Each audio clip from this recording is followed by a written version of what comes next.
I'm Professor Greenawalt, and this is Government 112. This is state and local government, and we want to finish our section on the state legislature. We've gotten to the point in investigating the state legislature when we want to look at state legislative reform. We find that the whole movement for state legislative reform really started in the early 1960s with two rulings by the United States Supreme Court. In 1962, they issued Baker v. Carr, and in 1965, they ruled in Reynolds v. Sims. And what both of these cases pointed to was the court upheld the principle of one man, one vote. Essentially, what they were saying there is that all state House districts in each and every state, and every state Senate district in each and every state, that they should have the same number of voters in them. In other words, here in Pennsylvania today, we finally have a situation where every state House district has 75,000 voters, and every state Senate district has 250,000 voters in it. What used to be the case is that we might have a state Senate district in the past where you'd have 3 counties in the northern tier, and maybe they'd only have 75,000 people. But then you'd have 3 blocks in Philadelphia, they might have 1 million people. So what's happening in that situation was that there's 1 million people being represented by one state senator, there's 50,000 or 75,000 in the other district, and you have the urban area is underrepresented and the rural area is overrepresented. So the Supreme Court were simply telling the state governments, the state legislatures, that they need to reapportion. They need to have all of their state Senate districts with about the same number of voters and all their state House districts with about the same number of voters. So that led to a drive for reapportionment. In the middle of the 1960s, we find all these states set up reapportionment commissions, and they had to redraw all their state Senate and state House lines so that they could comply with the ruling of the U.S. Supreme Court. Well, in order to find out what the population is of any one state and how it shifted, we discover that every 10 years in the U.S. Census. So every 10 years, every one of the states goes through the process of reapportionment. What used to be true was that every caucus in every state legislature, the House Democrats, the House Republicans, the Senate Republicans, the Senate Democrats, would all have their own task forces about 2 years before every reapportionment would occur, so that they could be studying the state and look where the best lines might be for their party. We find that today we have all this information on computer, and we actually have computer programs now where I can bring up a block of Philadelphia. I can take a cursor and draw any type of a line through that block, and instantly that software will tell me on each side of the line how many Republicans are there, how many Democrats are there, how many men, how many women, how many old people, how many young people, how many African Americans, how many Latinos, how many Caucasians, how many college educated people, how many high school grads there are. It gives me all the demographics of that area instantly. So it's easier, I guess, to do the reapportionment. However, how did reapportionments work out in Pennsylvania? What happened over the years is that the Democrats and the Republicans engaged in horse trading. The Democrats said, we will give you this line if you'll give us that line. And eventually the two parties made their state House districts and their state Senate seats safer and safer. They made them less competitive and less competitive. So that now in Pennsylvania, one of the dynamics of Pennsylvania politics is that the only places in the state where there's true two-party competition is the Lehigh Valley, the suburbs of Scranton, suburbs of Erie, and then Westmoreland County, which is just east of Pittsburgh. Now, Westmoreland County is true two-party competition because it is by registration, the Democrats have the edge, but this county and much of southwestern Pennsylvania is comprised of what we now call Casey Democrats, referring to former Governor Casey, the father of our present U.S. Senator, or Reagan Democrats, Casey Democrats or Reagan Democrats. And Casey Democrats or Reagan Democrats are Democrats in registration, but they are pro-gun, pro-Second Amendment, and they are pro-life. And they end up voting Republican. So Westmoreland County is another county where there's true two-party competition, although the Republicans tend to predominate, and the Republicans have tended to dominate in the west and southwest now in Pennsylvania. Well, at any rate, you find that this reapportionment occurs every 10 years. And the state legislature doesn't draw simply the lines for the state Senate and the state House.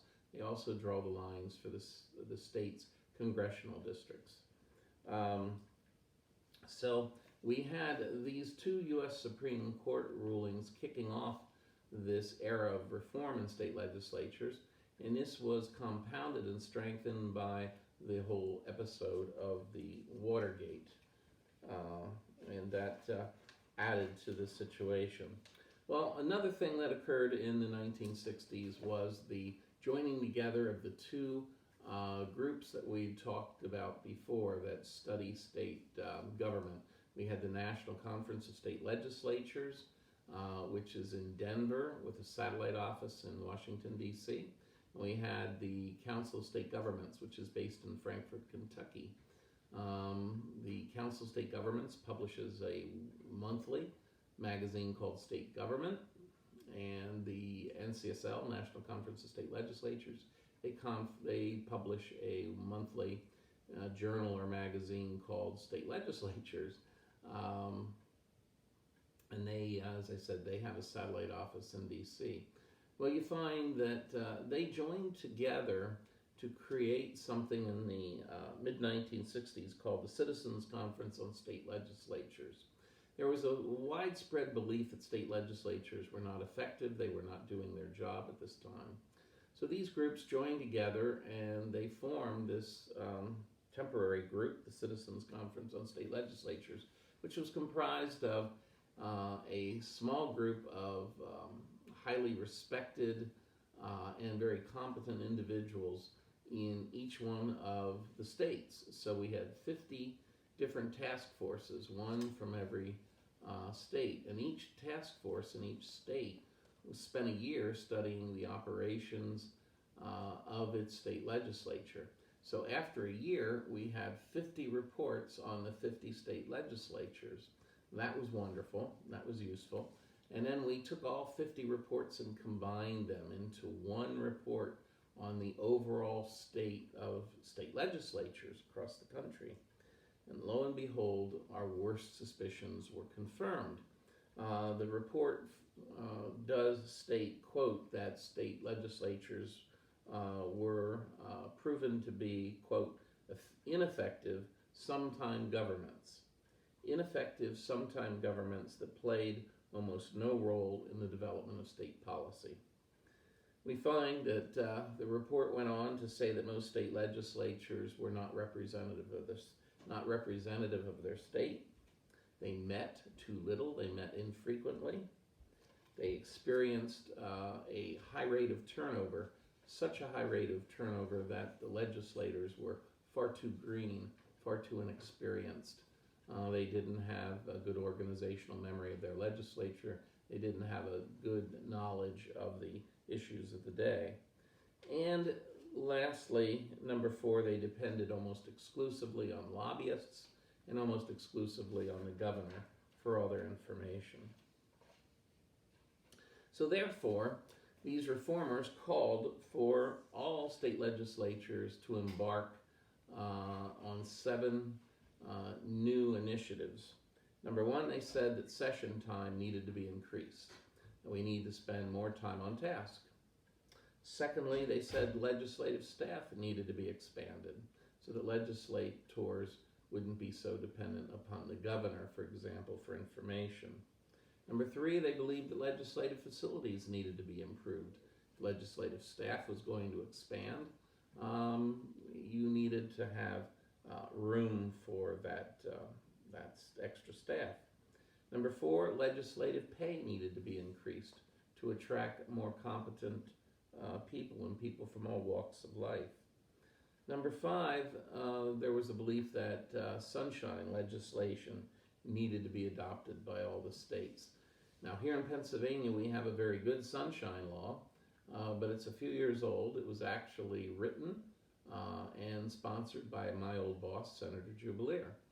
The sunshine legislation essentially says that citizens should be allowed to attend all public meetings. And indeed, that's what our sunshine legislation that we passed calls for, that all public meetings be open to the public, with the exception of a few instances when the organization is meeting about real estate transactions, hiring and firing.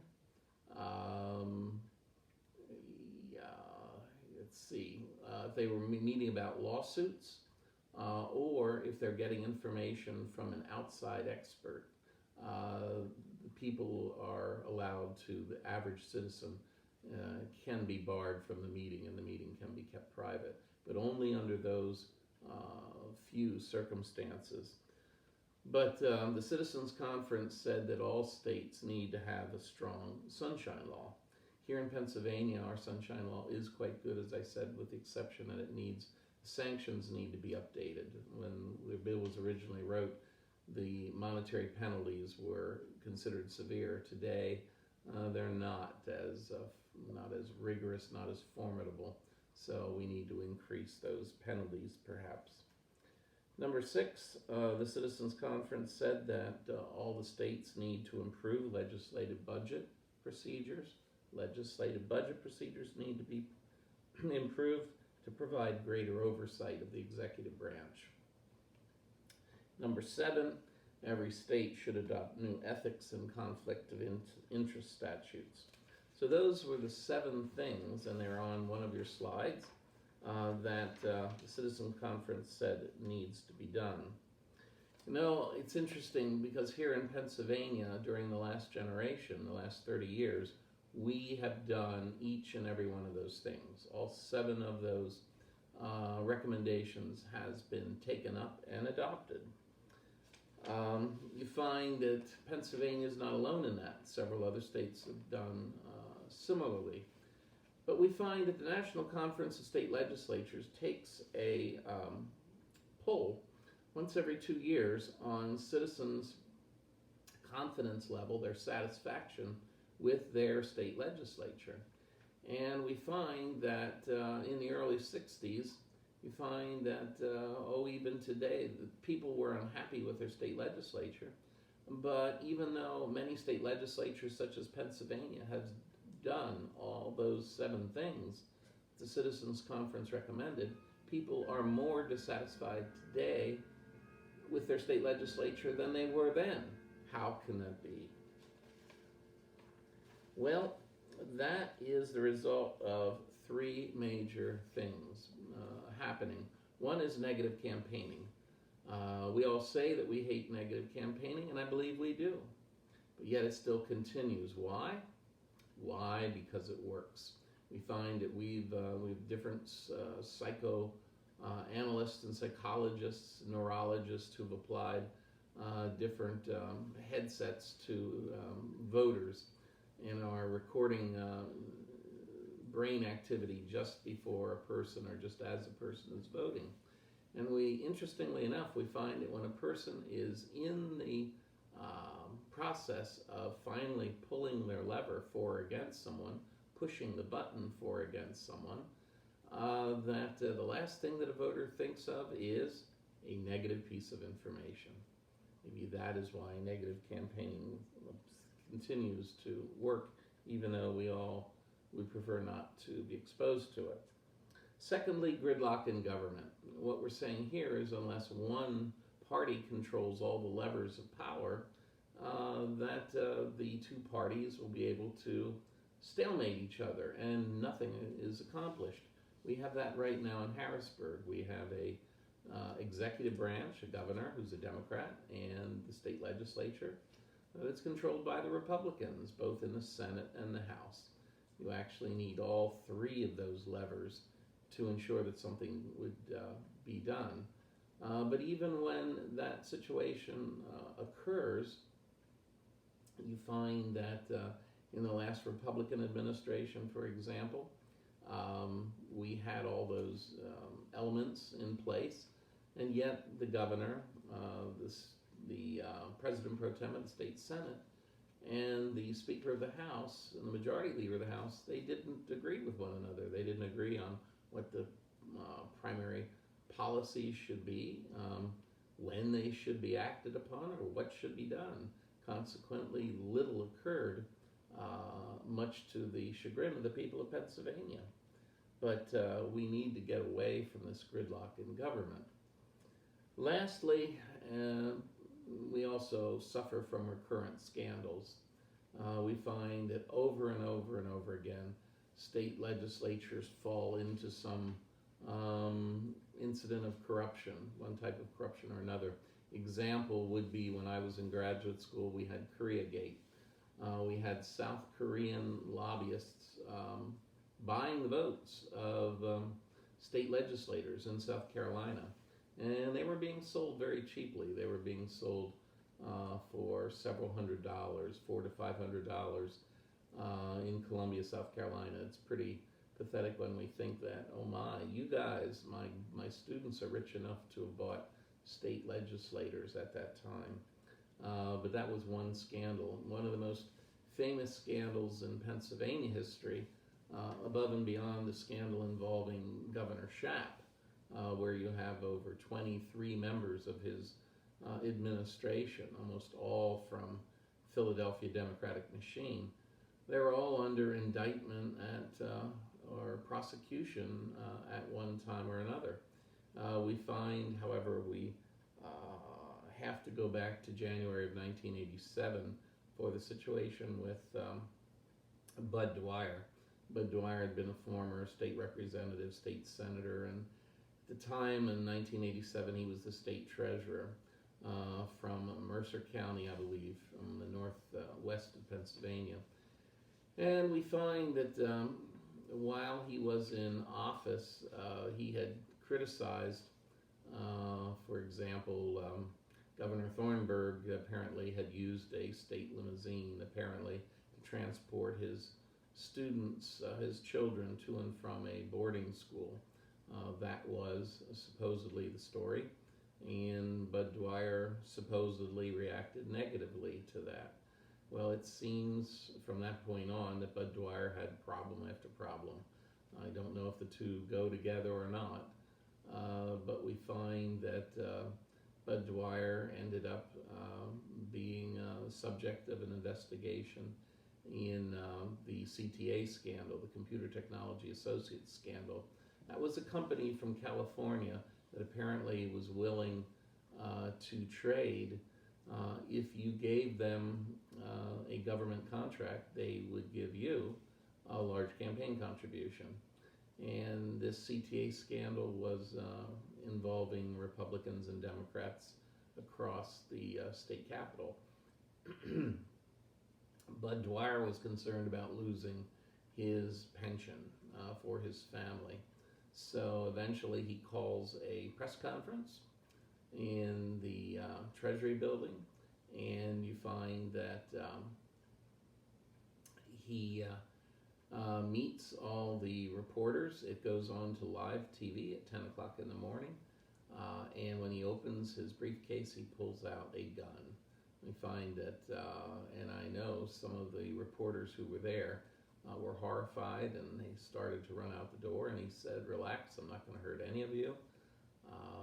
But he backed up against the wall, opened his mouth, put the gun in his mouth, and blew his brains out. And this was all on live TV. Needless to say, he was on the front page of every newspaper in America in January of 1987. You find that the next day he apparently had typed quite a few, several, I should say a handful.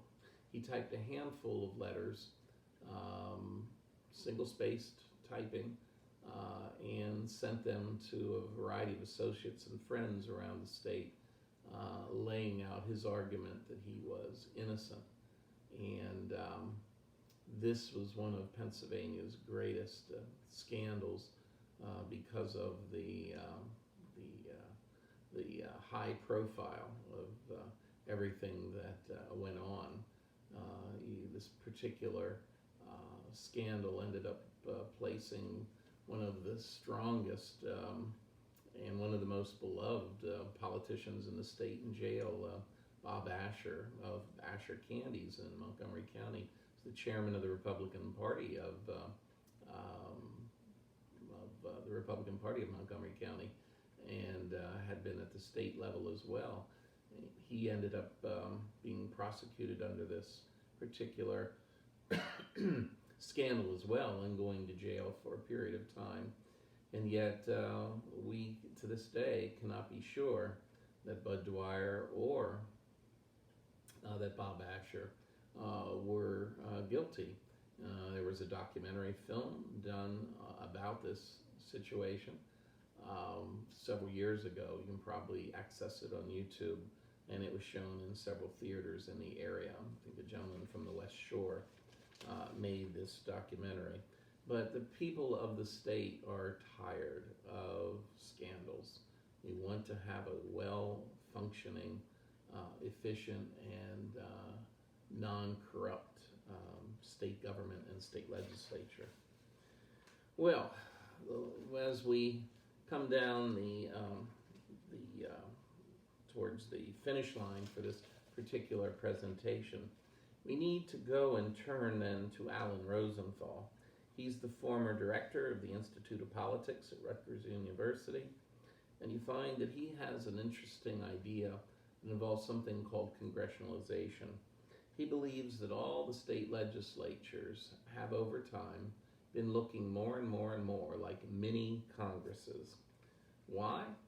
He thinks that most of the state legislatures now have full-time legislators rather than part-time, so that's just like Congress. That they have increased campaign costs, so most legislators, just like most congressmen, have to devote more and more and more time to fundraising. And finally, he believes that they're going through a period of congressionalization because he believes there's a growing decentralization of power within state legislatures. In other words, he believes that the rank and file legislator is gaining more power, and the leadership is less and less centralized in state legislatures around the nation. If I were to comment on Pennsylvania, I don't believe that that's much in effect. You find that Pennsylvania is still not only the most partisan legislature in the country, but it is one of the most leadership-driven ones. Leadership still holds a strong sway over the activities of the membership of the various caucuses.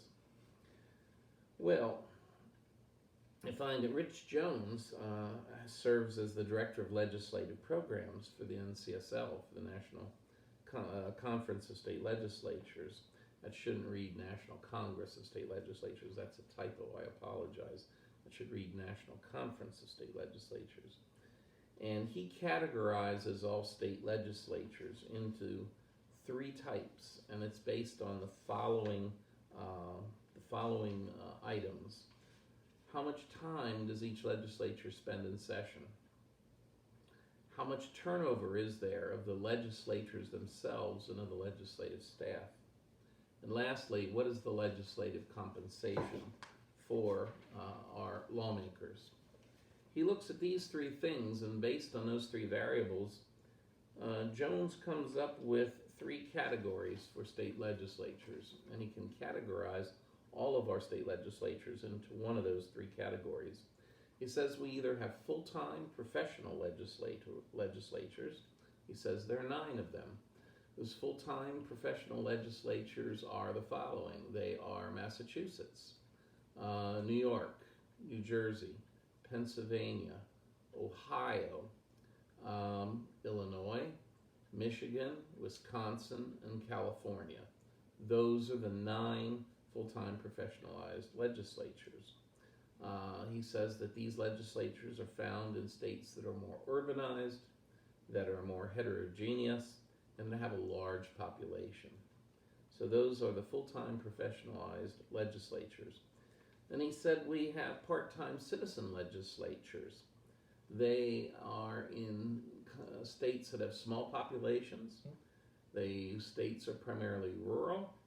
The states have homogeneous populations, and they have a tradition of limited government. There are 17 of these states, states such as Alabama, Montana, New Hampshire, Maine, Louisiana, Arkansas. These are all states that are small, having a homogeneous population, that are rural. The South Dakota and North Dakota, along with Montana, Wyoming. There's 17 of them. Lastly, we have intermediate legislatures. We find that all the state legislatures, they fall into either the full-time professionalized category or the part-time citizen legislative category. If they don't fall into one of those too easily, we place them in the intermediate category. What's interesting is all the state legislatures that are in the intermediate category are slowly but surely making the move towards full-time professional status. They're slowly but surely inching their way there. Well, to wrap this section up, we want to look at what are the reforms that we might consider in the future to be adopted to make the state legislatures even more effective than they are today. Number 1, how about reducing the size of the legislature? We have 253 state legislatures in Pennsylvania. We don't need 253 state legislators. I would say that the size of the state Senate is fine with 50, but 203 House members, we find that California, which is a much larger state and even more heterogeneous than we are, and gets by just fine with fewer. So we can debate all day what that number should be. Should we go from 203 to, say, 150? We could set it at 150 or somewhere around 100, but we certainly do not need all those legislators. You end up cost the state more for added legislators, added staff. I have testified before this. And this is a item which the former Speaker of the House, former Republican Speaker of the House, he was a supporter of this idea and wanted to see the size of the legislature reduced. It's tough to get this done because it's hard to have people vote to eliminate their own jobs. So this has to be something that is phased in over time, and that's the only way to do it. Reduce the size of the legislature. Secondly, we need to have campaign finance reform. Simply need to have a more level playing field between challengers and incumbents. We find that there's always calls to have public financing or to limit the amount of spending that can be done in political campaigns. That all may be fine, but what has to be done is to arrange that in a way so that challengers can spend more money than incumbents. Incumbents have a built-in advantage over any challengers by virtue of the fact that they hold office, they have staff working for them, and they have resources at their fingertips, where just by doing their jobs, they are in fact campaigning for re-election. So if we want to have some type of campaign finance reform, it needs to be the type of reform that would bring about more parity, between the challenger and the incumbent. The third thing that we can look at is the introduction of initiative, referendum, and recall. This is all discussed in your book. Of course, initiative we've talked about in class. Initiative would give the people the power to go around the state legislature. They could pick up a petition at the state elections office in Harrisburg, and if they, for example, got, say, the number of citizens who, say, 10% of the number of citizens who voted in the last gubernatorial election, if you get that many to agree that the state should consider something, for example, put a question on the ballot for the people, that would appear, if you get the right number of signatures and have that notarized and resubmit it to the Bureau of Elections at the next general election, it'll appear. And rather than the state legislature deciding on that issue, then you, the people, decide on that issue. So the right of initiative. We find the right of referendum. The right of referendum would be to have the people decide of an issue instead of the state legislature doing it. Now, as we talked about in class, however, our Constitution, our new Constitution of 1968-69, does not really allow us the right of binding referendum, but it's something we could always look at changing the Constitution. And recall. Recall is when you want to recall an elected official. You want to get a number of signatures to put him or her back on the ballot at the next election, and have the people have a second crack at that particular office and who occupies it. You vote if you want to keep them or not.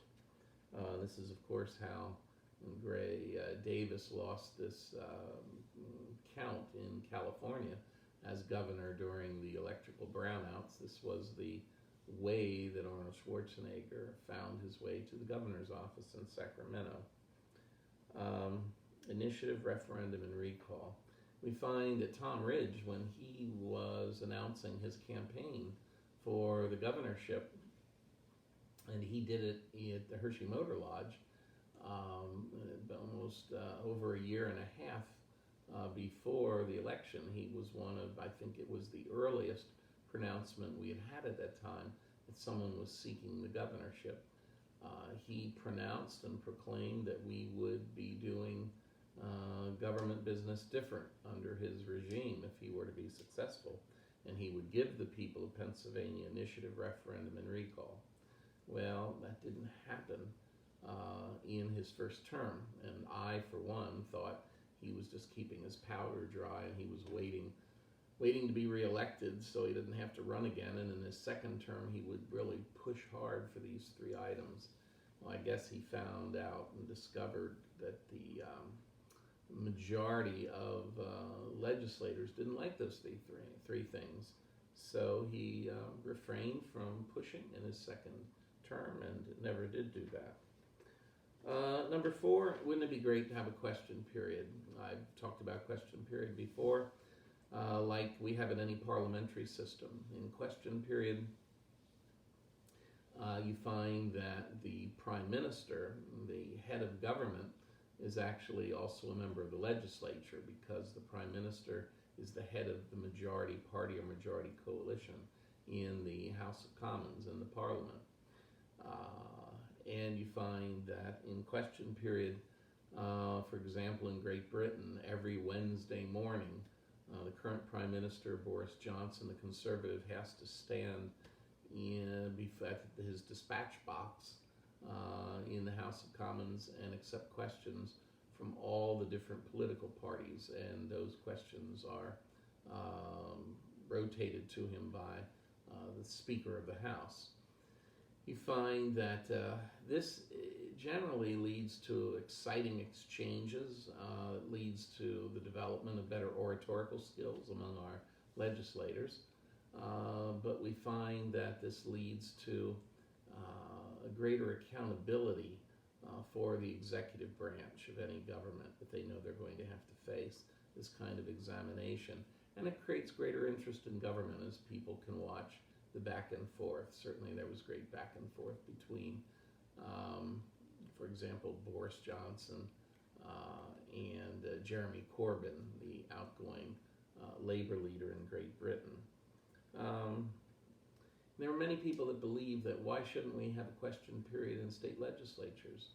Maybe once every 6 months, have a joint session of the state legislature, have the governor come in, give an address, and have the governor stand there and answer questions from all state legislators for maybe an hour or an hour and a half, and televise it on state PBS, on state public television. It would generally probably draw quite a large audience.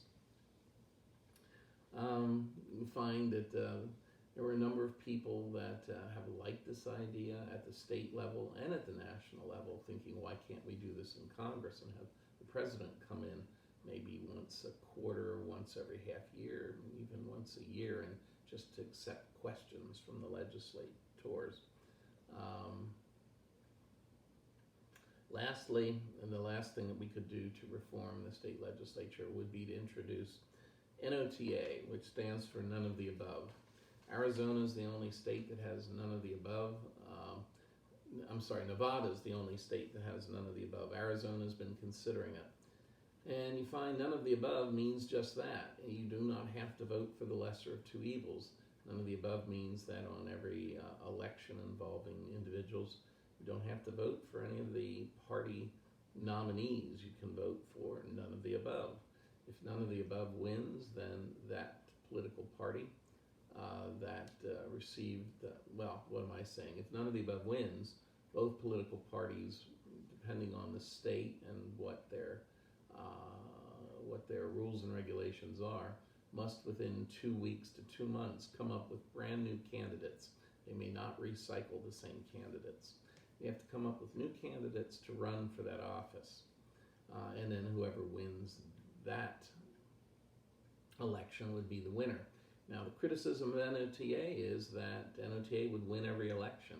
Well, the people of Nevada have shown us over time that NOTA can be used very intelligently and rationally by the people of a state.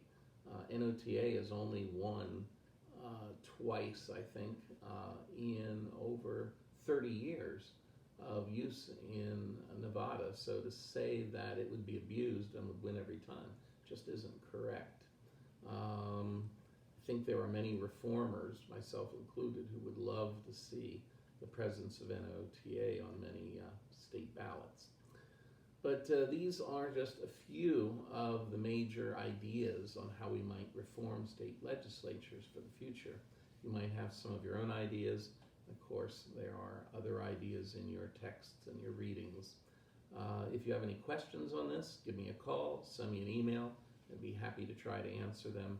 I hope this time of distance education and you working at home is working well for you. I miss seeing you person to person, face to face, and I'm looking forward to the time where I can see you back at the Ville again.